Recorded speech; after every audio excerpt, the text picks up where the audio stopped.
Hi, I'm Reverend Tom Kearns, and welcome to 333 Magic 9, where the tarot cards and stars come together to help you. 2021 is going to be quite a different year than last year, but there still are some critical days you need to know about because they can affect your love, your money, and your career. So let's take a closer look. The card for the first quarter, January, February, March, is the Three of Wands. And as you can see, he is looking off into the distance.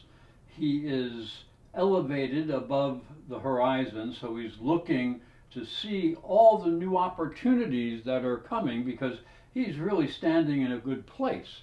And the interesting thing here is as he looks into the future, look at all the brightness around him, and he's even illuminated from above, so he's following his intuition.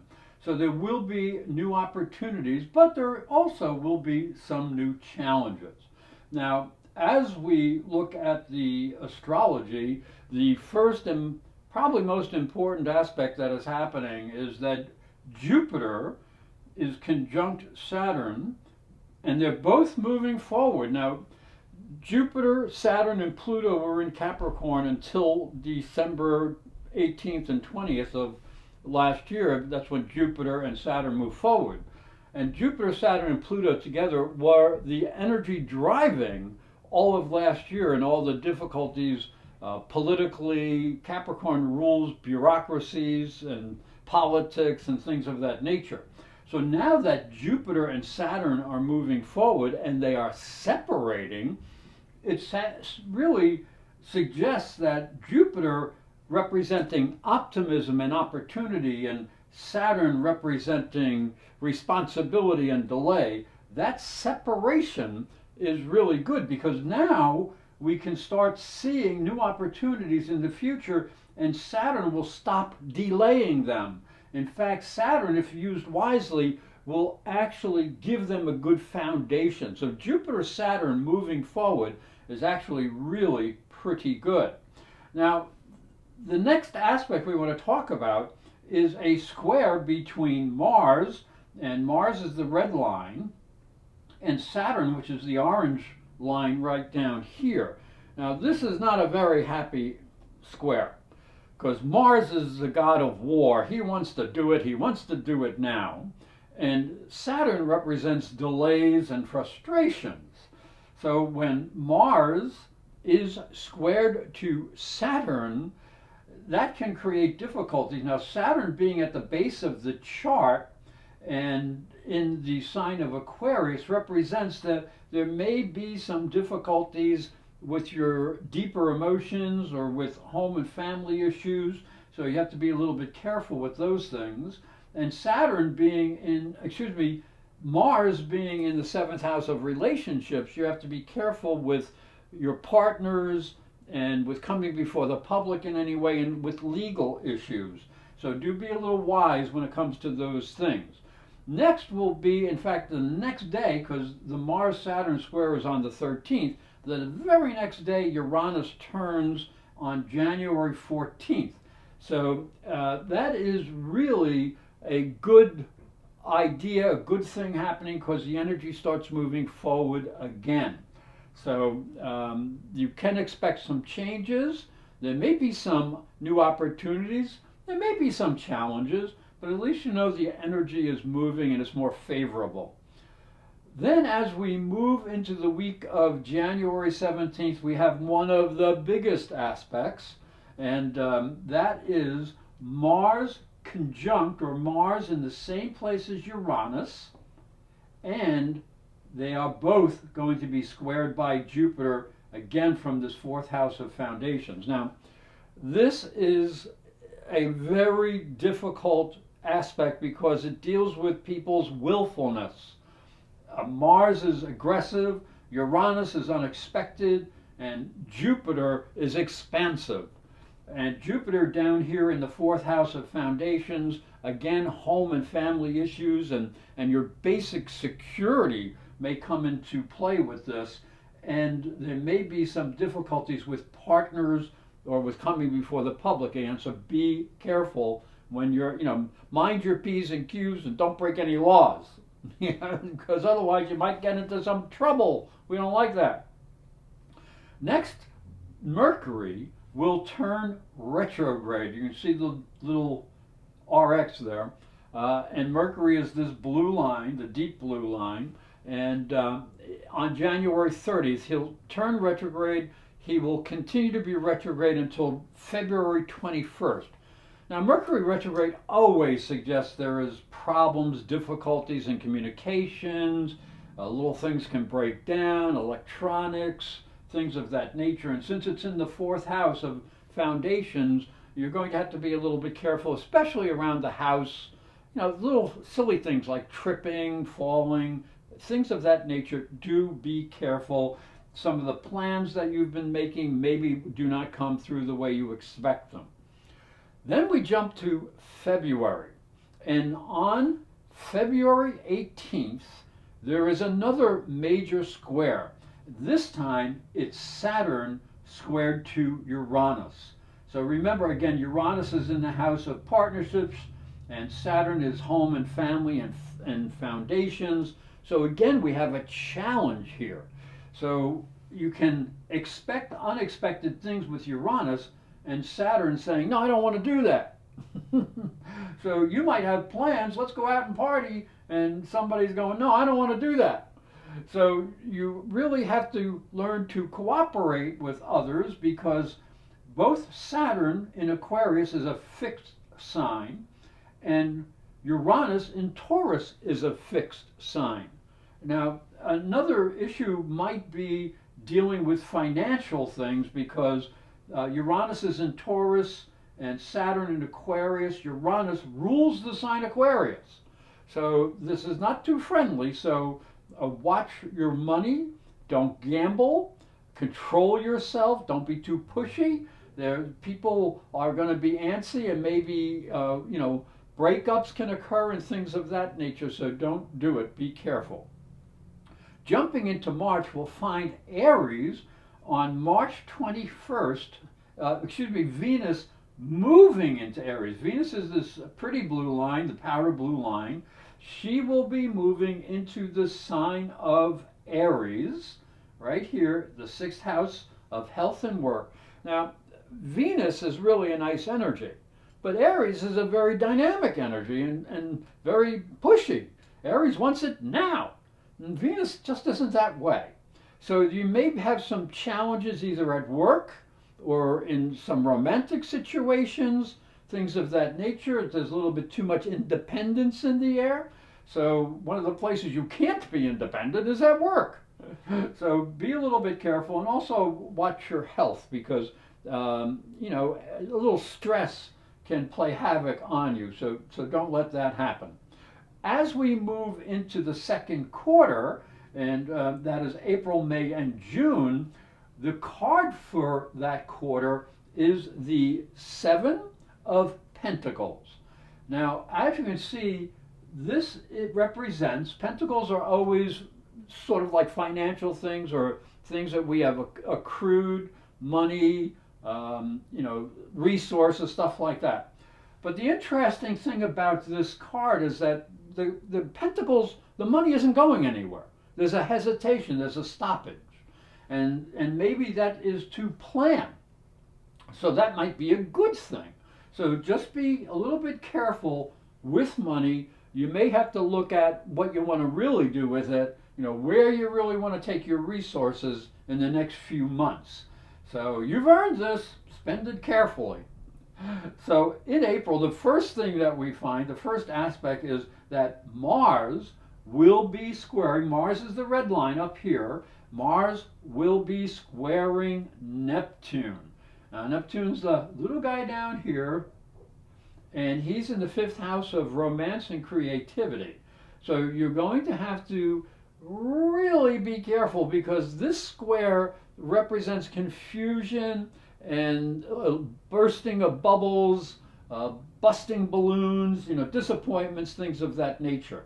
So do be a little bit careful, and again, with spending money, because this is the house of pleasures. This is where we go after pleasure, and When Mars is square there, we might be too impulsive in our pursuit of pleasure. So be careful. Next, we want to talk about Mercury and Venus, and they will conjunct Uranus right there. Uranus in the seventh house of partnership and coming before the public. Mercury is the dark blue line. Venus is the powder blue line. Now, this actually can be a good aspect. It can create a little havoc, but Venus really likes being in Taurus. Venus rules Taurus, so that's a good thing. Venus and Mercury together would be really nice in dealing with partners, dealing in relationships. The only problem is we can never tell really what Uranus is going to do. He's a little willful. So use that type of energy as a creative and an imaginative push. So if you need to maybe talk a lot to people, discuss what you're trying to do, discuss where you would like to go, what you think your future is going to be, that might be good under that type of energy. Next, we move into May. And May, something really big happens.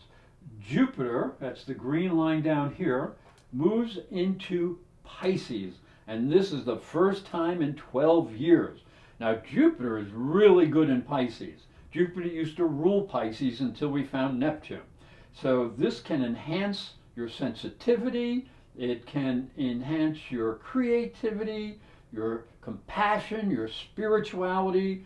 You can feel healing energy. So listen to your intuition, because this is a very deep house and it's a very creative house.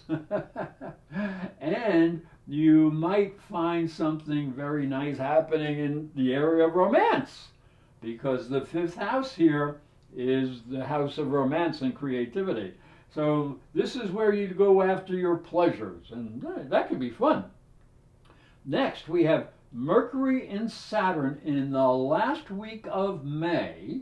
So Mercury again is the deep blue line, Saturn's the orange line down here, and both of those planets are going to go retrograde.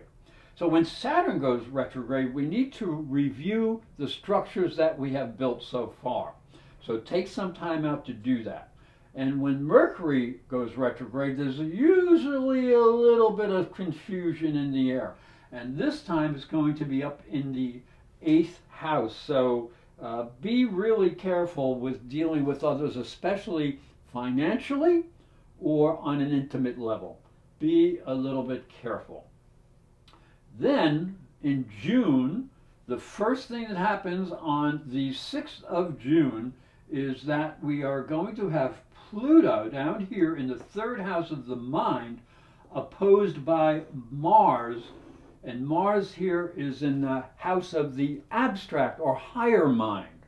So we may have some disagreements with other people and their beliefs.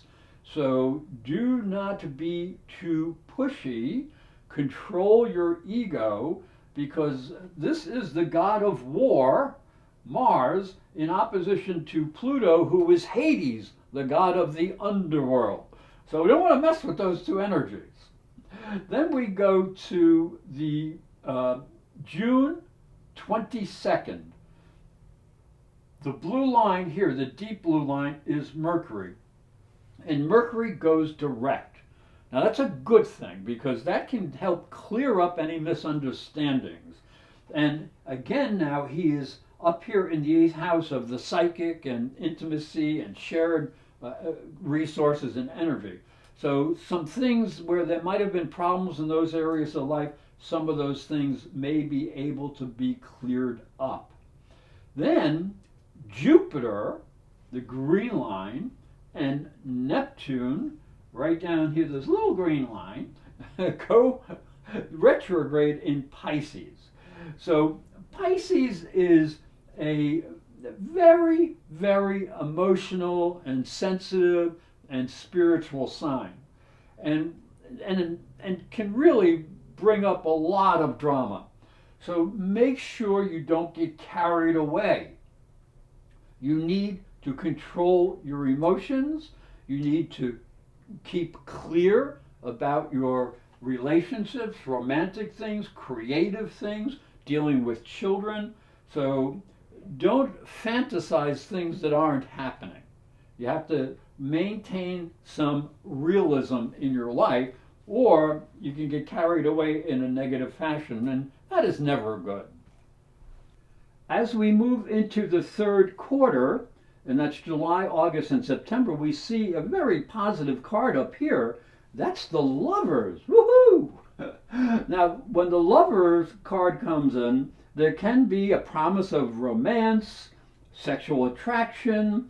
You can put together a good relationship or a cooperative effort with other people. So this is really beneficial for building connections between people. Now, as we go into the aspects, the month of July begins with a powerful Mars. Mars is the red line up here, Uranus Square. So Mars is in the sign of Leo and Uranus is in Taurus. They are both fixed signs, and this can have a lot of erratic energy and a lot of stubbornness and willfulness. And this is in the house of partners, and this is in the house of career. So you have to be careful not to be too pushy, although there's the kind of energy that can help you break through stagnant situations. So if there is a bad situation you have to get out of, that might be actually a helpful energy. Next, we have Jupiter and Saturn, and they are going to both be going retrograde. Right down here, here's Saturn, and here's Jupiter, and they're going retrograde in the sixth house and the fifth and fourth house. So this is very interesting because when they are both retrograde, Jupiter and Saturn always has a little something to do with business, because Saturn is foundations and Jupiter is expansion, and Saturn is down here in your fourth house of foundations and home and family and things of that nature. So when these energies are going backwards or retrograde, it's time to review what's going on in that area of your life, and if things need to be rebuilt or looked at in a different light, that might be a very good time to do that. The next thing I want to talk about is Venus and Mars. Now, Venus and Mars are usually very good, and at this point, they're going to be moving together. See, the red line here is Mars, the powder blue line is Venus, and in Leo, they are both in expressive mode. So that can be very, very good, and they're up in the career area and the public area, one of the public areas. So this is career or social status. Now, that can help you get ahead without a doubt. However, the one thing we have to warn you about is that Uranus is squared both of those. So again, we have to be careful with willful energy, especially when it comes to doing things in public or dealing with partners. And the Venus-Mars energy together is really nice, and especially in Leo. So if you get an opportunity, take advantage of it. Just be a little wise about it. That way you don't get into trouble. As we move into August, Venus and Mars are still moving together, which is a very good thing. However, now they are in the sign of Virgo. And Virgo is a very practical earth sign and tends to be a little bit critical. So one of the things you can't do in a relationship is be too critical. That destroys the relationship. So using the idea of criticism can be good. So you can critique things. So you could either say to your lover, "Oh, you look terrible today," or you could say, "Wow, you look really wonderful," no matter what the truth is. Think which one will get you further ahead. So criticism is judgment. Make the judgments positive, and it'll help keep you out of trouble. Next, we have Uranus going retrograde on the 19th. So Uranus is going retrograde, moving backwards. Again, this means a time to review things and a time to be flexible. It's in, again, the seventh house and the house of the public and of legal issues and of partnerships. So in any of those areas, you need to be flexible, and especially with financial issues, because the sign of Taurus rules banking, and it also rules markets and investments. So the stock market is ruled by Uranus. So you need to keep an eye on those things and don't let them get out. Don't let them run away. So watch the banking, watch your investments. As we move into September, something really kind of unusual happens, and that is that Jupiter, Saturn, Uranus, Neptune, and Pluto all are retrograde. All of those energies going backwards. They're not really going backwards, but that's just the way we express it. So again, what a fabulous time to review what has gone on for the prior 8 months of the year. We're in September, the 9th month. Now, this is going to be particularly important because on the 27th, Mercury, and that's this dark blue line, also goes retrograde. Now that is, most people know, deals with problems in communications and travel, in understanding, in watching details. And since it's way back here in the 12th house, it can bring up old fears and things that, you might have some weird dreams and you have to try to understand what they mean. So do be careful with communications. As we move into the fourth quarter, and that is October, November, December, we see the card of the fourth quarter being the King of Swords. He sits very firmly on his throne. He has illumination behind him. So he's no one to be messed with. He is firm.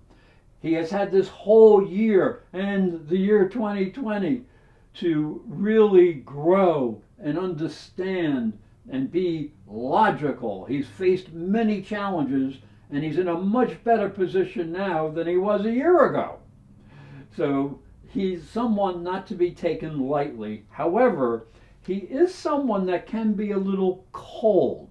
So make sure keep your warmth, especially in intimate relationships or dealing with people who need help.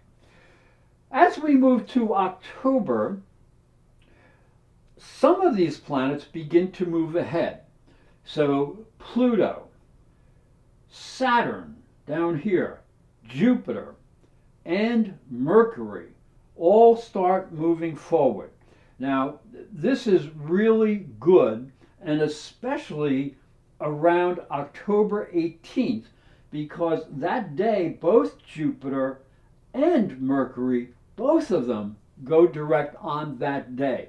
This should really help clear up misunderstandings, miscommunications. Things can start moving forward again, and especially if you're dealing with very important home and family issues, and you have gotten rid of a lot of things that have been holding you back. You've seen more clearly, and now you can expand your life a little bit. So really important time. The next big thing we want to talk about is November. And in tarot, there is a mystical number called 1111. 11s are mystical numbers, so it's a double 11, and it's represented in the tarot card, the Four of Wands. Now, this is usually thought to be very, very positive. However, it's not going to be so magical because on that day, there's going to be a square between Saturn down here in the house of foundations, okay?